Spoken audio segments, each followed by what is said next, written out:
طبعا عمام جايين ضيفتهم ابنهم زياد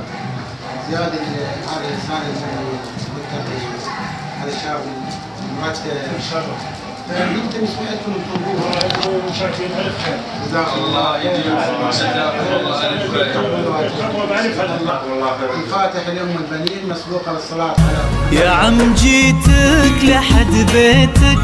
ليد بنتك أنا تقدم على الملة بشرع الله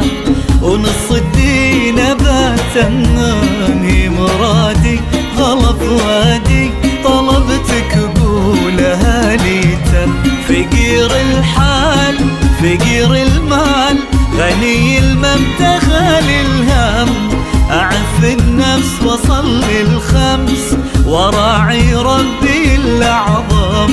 ومهما صار مع الأقدار أبرضى بالذي مقسم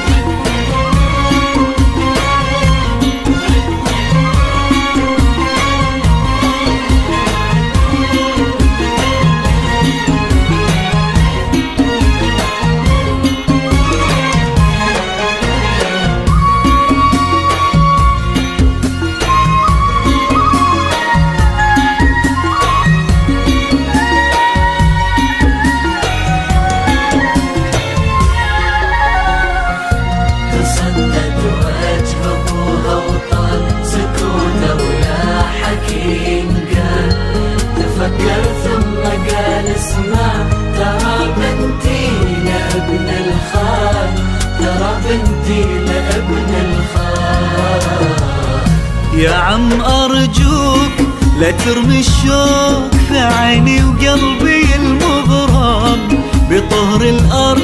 عرفنا بعض من احنا صغار لو تعلم لا تحرمنا